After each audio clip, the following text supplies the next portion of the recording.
Nous sommes rappelés il y a 2 semaines de cela que tout le ministère de Jésus et son interaction avec les uns et les autres durant celui-ci tournait en définitive autour de la question « Qui est Jésus et de qui est-il véritablement le Fils ?» C'est tout cela qui constitue l'arrière-plan de cette dernière semaine de notre Seigneur et Sauveur à Jérusalem. Depuis cette fameuse première promesse messianique prononcée par la bouche même de Dieu à l'intention du serpent, il faut retourner pour la lire dans le livre de la Genèse. « Je mettrai l'hostilité entre toi et la femme, entre ta descendance et sa descendance. Celle-ci t'écrasera la tête et tu lui blesseras le talon. » Autrement dit, cette pauvre femme, Ève, que le mal a leurrée, a trompée, sera aussi la première d'une longue série qui finira par donner naissance au Messie. Oui, c'est un scoop, mais Jésus est né d'une femme. On sait que les hommes, ils sont moins partants, je trouve. C'est moins convaincant. Mais on est dans une dimension égalitaire ces derniers temps en Occident, donc peut-être qu'un jour ça viendra, qui sait. Mais je ne visualiserai pas la chose pour autant. C'est donc la venue du Messie qui a toujours été au centre du combat entre la lumière et les ténèbres. En particulier au travers de la vie des patriarches et de leurs descendants, le peuple juif. Le salut du monde s'est donc joué pendant des siècles dans un minuscule petit pays du Moyen-Orient, au rythme de son histoire et de ses déboires politiques et militaires. Un petit pays sans importance aux yeux du monde, mais sur lequel le regard de Dieu a toujours été posé et reste de nos jours posé. Car Israël demeure l'horloge de l'histoire et Dieu regarde en permanence l'heure qu'il est. Je vous invite à prendre maintenant à reprendre ce texte, ce verset de Matthieu 22 que nous avions évoqué il y a 2 semaines. On va repartir de là. Si donc David, c'est Jésus qui parle bien sûr, si donc David l'appelle Seigneur, comment peut-il être son fils ? Aucun ne put lui répondre à un mot et puis depuis ce jour, personne n'osa plus lui poser de questions. À la question du Sauveur sur l'identité exacte de ce Seigneur de David, personne ne répond. C'est ce que relate Matthieu dans son évangile. Il se fait donc un silence significatif. Il est significatif parce qu'il est lourd de sens. Quelques semaines plus tard, après la Pentecôte, lors de sa première prédication, Pierre utilisera aussi ce même verset, ce même psaume 110, et en donnera lui-même l'interprétation. Pour vous dire qu'il est central, ce psaume quand même, dans l'histoire du salut du monde.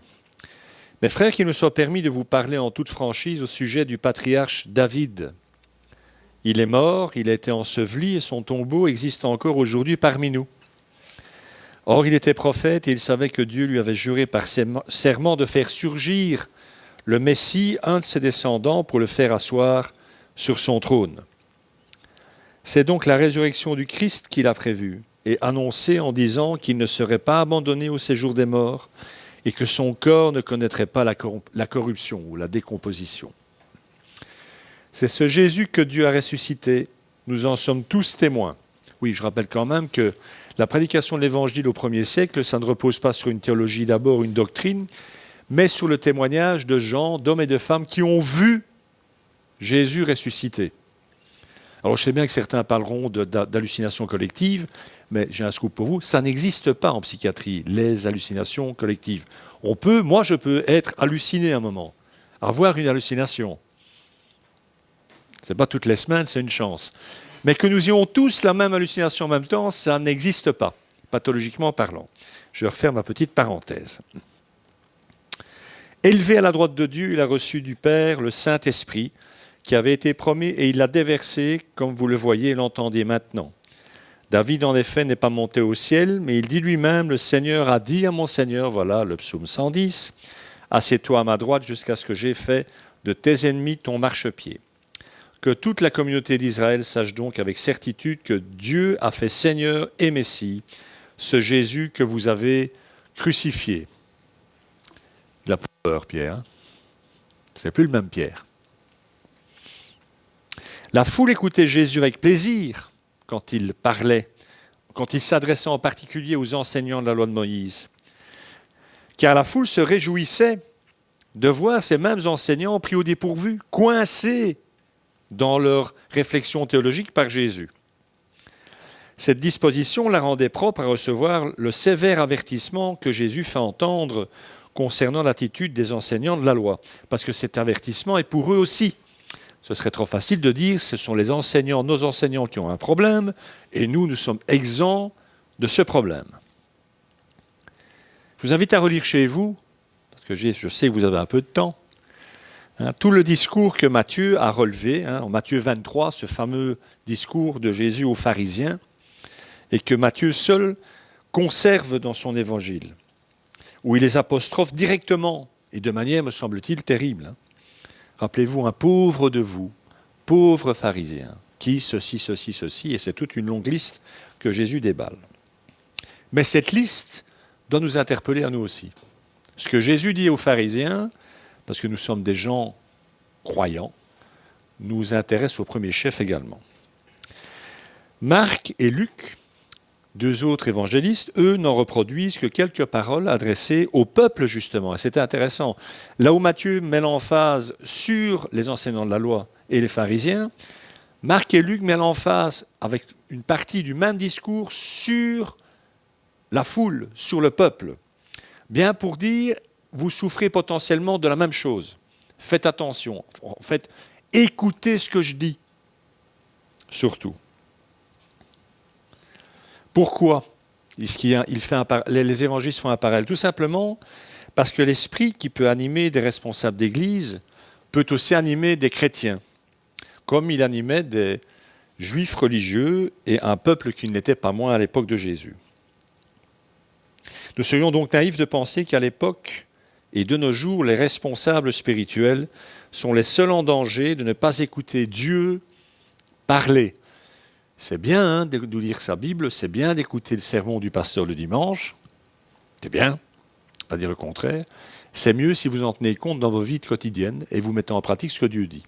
Parce que mon expérience, c'est que nous sommes tous plus ou moins des têtes de mule. La description que Jésus va à présent faire des enseignants est donc à méditer, me semble-t-il. On va prendre ce texte dans Marc auquel je faisais allusion, en Marc 12. Il leur disait dans son enseignement, attention, attention aux spécialistes de la loi qui aiment se promener en longue robe et être salués sur les places publiques. Ils recherchent les sièges d'honneur dans les synagogues et les meilleures places dans les festins. Ils dépouillent les veuves de leurs biens, tout en faisant pour l'apparence de longues prières. Ils seront jugés plus sévèrement. Alors, il est intéressant, me semble-t-il, de noter que le texte grec dit au sujet des enseignants qu'ils veulent se promener en longue robe. Ce verbe « télo » a aussi pour objet tout ce qui suit. Ils veulent, donc autrement, ils désirent, ils veulent les salutations, ils désirent les premiers sièges dans les fêtes et les synagogues, ils veulent les premières places. C'est leur motivation, c'est ce qu'ils recherchent. Ce verbe a donc de l'importance, car vouloir quelque chose rend souvent mauvaise une chose qui au départ est totalement indifférente. Que peut-il y avoir de plus anodin, à l'époque, de se promener en longue robe et d'aller à la synagogue? Tous les Juifs vont à la synagogue et tous les Juifs se promènent en longue robe. Alors, en lisant ce texte, on ne comprend pas. Mais pourquoi est-ce que Jésus reproche ça aux pharisiens et aux enseignants de la loi? Parce qu'ils veulent. Autrement dit, ils ont une motivation cachée pour faire tout ça.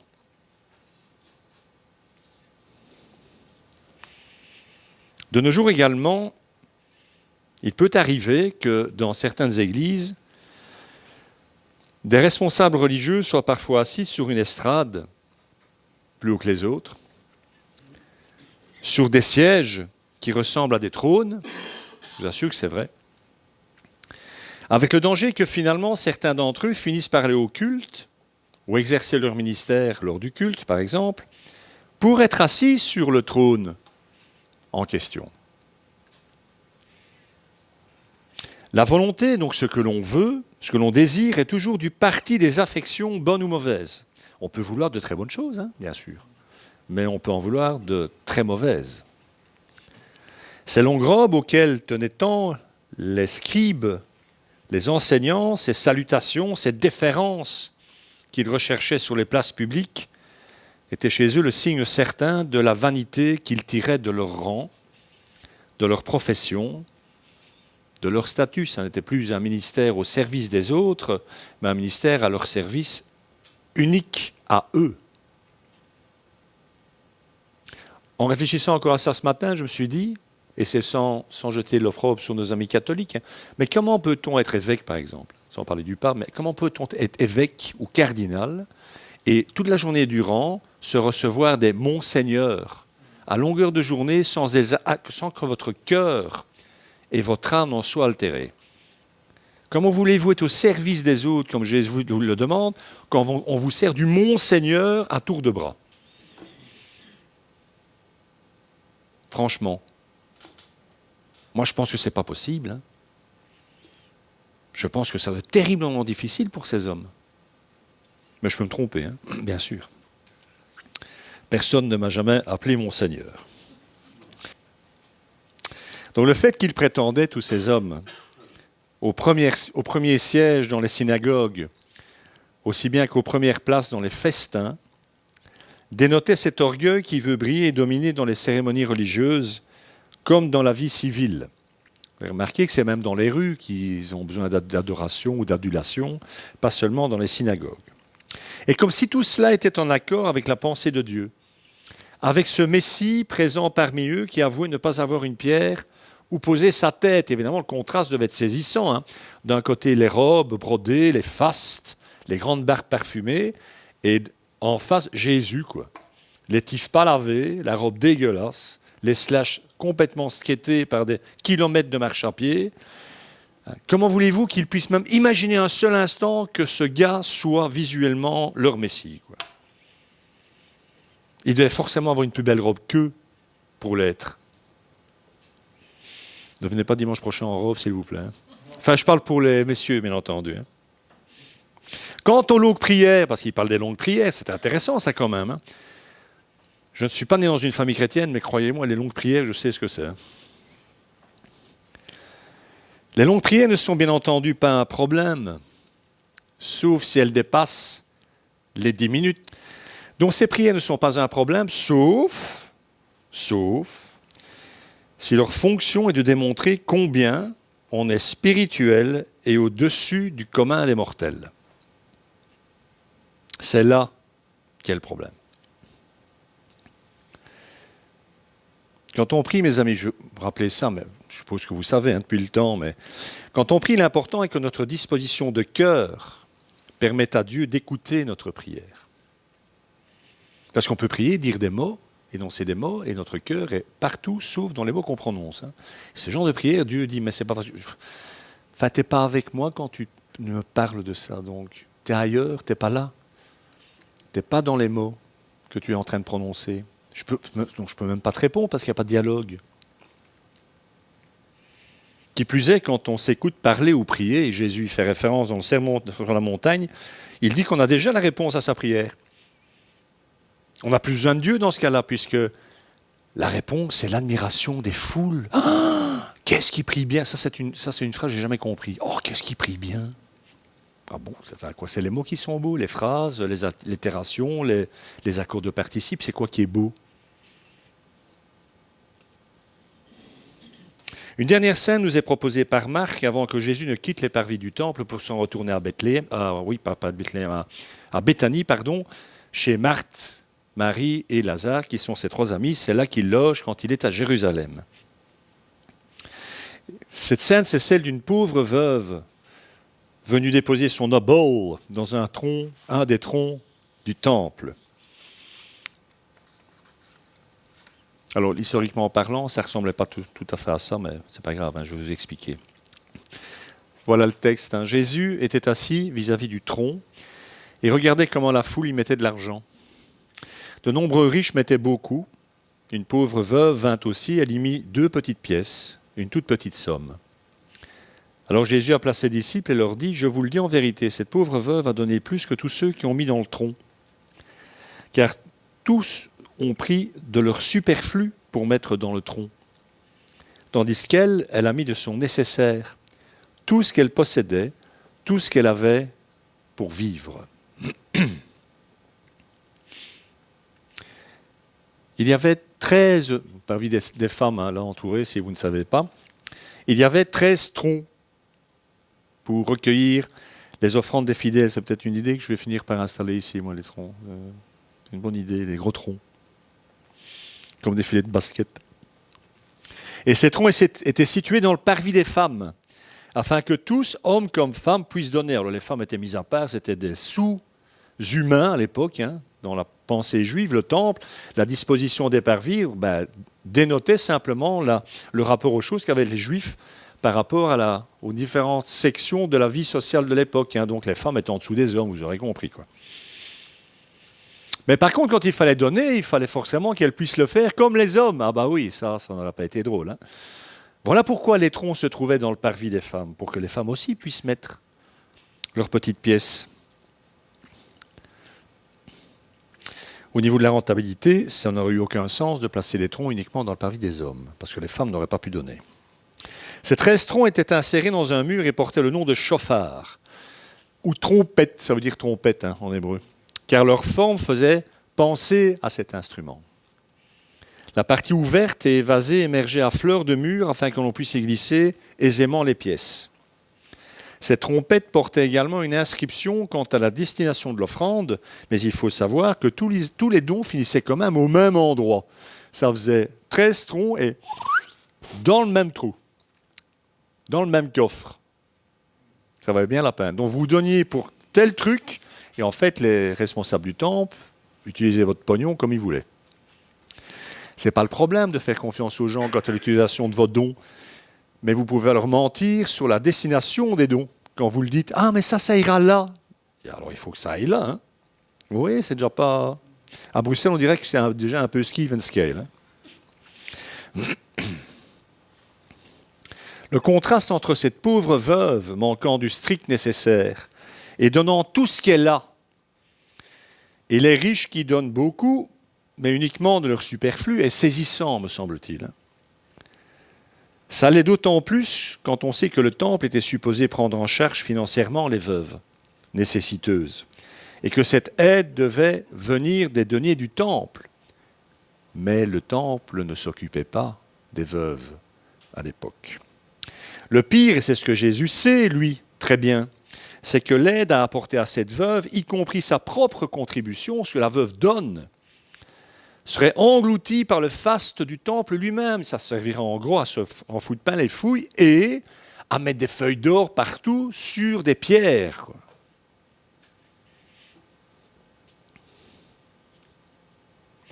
Quand l'institution religieuse et son décorum prend la place de l'humain, on est dans la fausse religion, ou tout le moins dans une fausse expression de celle-ci. Il faut savoir également que de nombreuses veuves de Jérusalem, le nombre de veuves à Jérusalem était bien plus élevé que partout ailleurs dans le pays. Et il y a une raison bien simple à ça. Ça s'explique par le fait que de nombreux rabbins enseignaient que la résurrection des corps n'aurait lieu qu'à Jérusalem. Que si vous vouliez ressusciter, une fois que vous étiez mort, il fallait que vous soyez enterrés à Jérusalem. Alors, qu'est-ce qui se passait pour les Juifs pieux ? Qu'ils déménageaient à la fin de leur vie avec leurs femmes. C'était encore là. L'espérance de vie des femmes était déjà à l'époque plus élevée que celle des hommes. Donc, un Juif pieux qui se sentait partir, il déménageait à Jérusalem avec sa femme. Il mourait à Jérusalem et sa femme restait seule à Jérusalem. Parce que ça signifiait que si vous ne déménagiez pas pour aller à Jérusalem en fin de vie, ça voulait dire que tous les autres cadavres ou ossements de ceux et celles décédés ailleurs seraient obligés de ramper sous terre pour rejoindre la ville sainte afin d'y être ressuscités, et je ne plaisante pas. Je vous assure, c'était la croyance de l'époque. Donc c'est pour éviter ce désagrément que de nombreux Juifs, à la fin de leur vie, se rendaient à Jérusalem pour y mourir, laissant derrière eux un nombre toujours plus grand de veuves. Alors si ces veuves étaient sans ressources, c'est-à-dire sans famille, parce que c'est ça que ça veut dire, hein, sans ressources, c'est sans famille, plus de famille vivante, parce que s'il y avait une famille vivante, la famille devait prendre en charge la veuve. Ben dans ce cas-là, ce sont les synagogues qui avaient la responsabilité de pourvoir leurs besoins. Oui, mais le problème, c'est que toutes les synagogues ne se valaient pas en termes de tutune. Il y avait des synagogues qui en avaient beaucoup, d'autres beaucoup moins. Et ça ne voulait pas dire que celles qui en avaient beaucoup, qui avaient beaucoup de ressources financières, donnaient plus que l'autre, hein, que les autres. Pas du tout. Mais au vu de ce que je viens de dire concernant le nombre de veuves, les synagogues de Jérusalem, même qui voulaient s'acquitter de cette tâche, avaient bien du mal à le faire. C'est en fait, en y réfléchissant, la même problématique qui poussera les apôtres à faire élire par l'Église de Jérusalem les 7 premiers diacres de son histoire. C'est pour cette histoire de veuve déjà.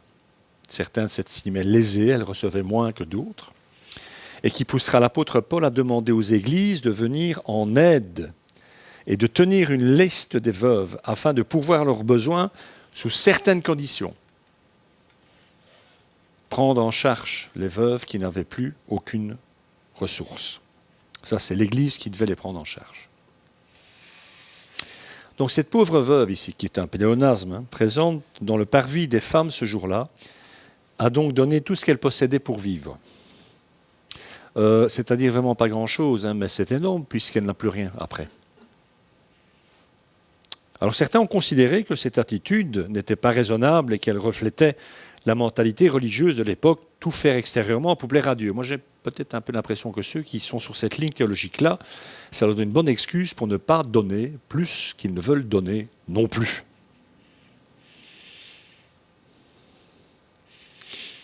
Moi, je pense que Jésus dit, l'enseignement qu'il donne à ses disciples, c'est que cette veuve a un amour profond pour Dieu. Et pourquoi est-ce qu'il dit ça? Tout simplement parce qu'il donne cette leçon en disant sa vie, ce qu'elle fait, les actes qu'elle pose manifestent son amour profond pour Dieu.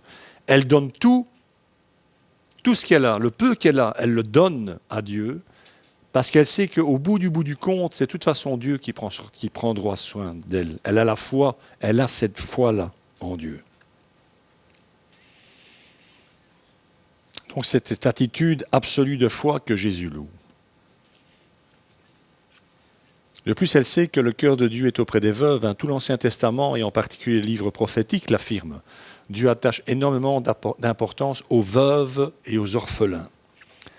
Le psaume 68, d'ailleurs, déclare « Le Père des orphelins, le défenseur des veuves, c'est Dieu dans sa sainte demeure. » Alors, ce que ce récit nous enseigne, ainsi que tout le contexte sociologique et religieux de l'époque, c'est que Dieu passe par les hommes pour prendre soin des plus fragiles parmi nous, qu'il confie cette responsabilité à son peuple, Israël avant la Pentecôte et l'Église après celle-ci. Cela fait donc partie de notre responsabilité. Ce passage de l'Évangile de Marc ne peut que nous interpeller quant à nos priorités financières et à quoi nous dépensons nos sous. Cette pauvre veuve n'avait rien, et le peu qu'elle avait, c'est-à-dire 2 leptons, c'est la monnaie de l'époque, 2 pièces de cuivre, hein, autrement dit, le 8e d'un as, autrement dit quelques centimes, rien en somme, ben ça, elle l'a donné à Dieu. Mais ce rien aux yeux de Jésus, c'est tout, car il regarde au cœur de celui qui donne. Ça, c'est ce que Paul nous dit dans la 2e aux Corinthiens.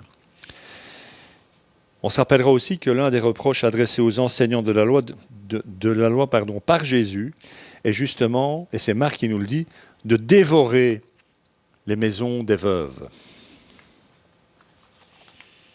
Certains pensent que Jésus condamne par ces mots une pratique fortement répandue parmi les enseignants de venir se restaurer chez les veuves, manger chez les veuves, ou d'exiger d'elles jusqu'à une dîme de 30% de ce qu'elles gagnent, de ce qu'elles ont, à laquelle il fallait encore ajouter les impôts imposés par Rome. Autrement dit, ces veuves finissaient lessivées. Et là, forcément, les enseignants n'allaient plus les visiter parce qu'il n'y avait plus de maison.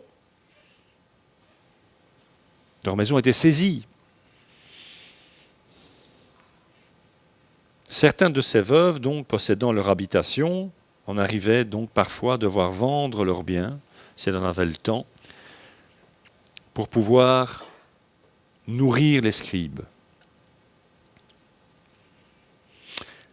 Ça peut paraître complètement fou, mais moi j'ai connu des sœurs africaines. Moi je me suis rendu compte de ça, qui arrivaient ici, du Rwanda par contre. Je me rappelle une sœur africaine, j'avais été la visiter dans une maison sociale.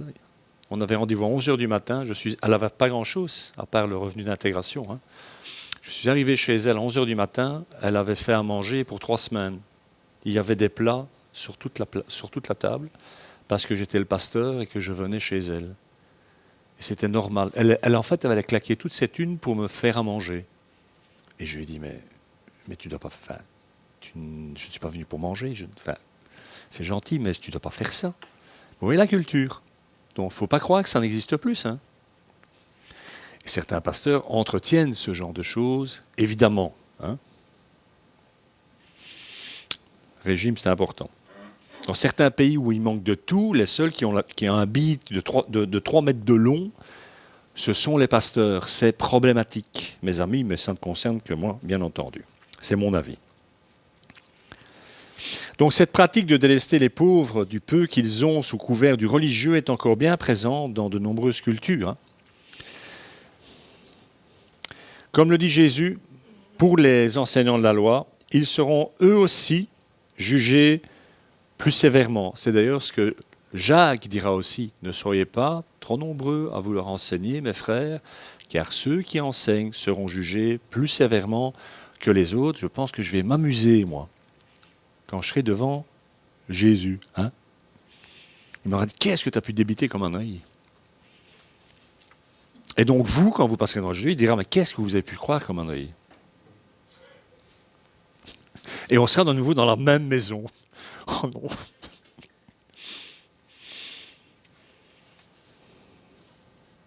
Les 3 premiers jours de cette dernière semaine si cruciale pour l'histoire de l'humanité démontrent l'hypocrisie religieuse, la vanité et l'aveuglement des responsables du peuple juif de l'époque. Et cela remontait à loin. Hein, il n'y a qu'à relire la parabole des vignerons. Dieu avait envoyé des prophètes des siècles à l'avance et ils ont tué les prophètes. Ils n'ont jamais écouté en fait, ou peu en tout cas. Le peuple, on le verra plus tard, ne valait guère mieux. Il était donc inéluctable que le plan de Dieu pour le salut du monde aille jusqu'à son parfait accomplissement, à savoir la mort de Jésus. Et il n'y aurait jusque-là plus aucune apparition publique de Jésus, si ce n'est donc la passion, le moment de la croix.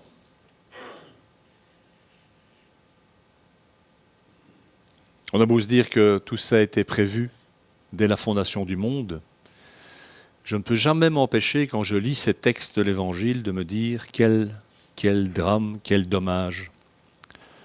Quel dommage. Quelle capacité nous avons de ne pas écouter, de fermer notre cœur. Heureusement que dans sa grâce, dans son amour pour nous, Dieu n'arrête pas de parler. Par sa parole, et puis de temps en temps, en tout cas le dimanche matin, par le grand fou que je suis. Que le Seigneur vous bénisse et qu'il bénisse sa parole. Amen.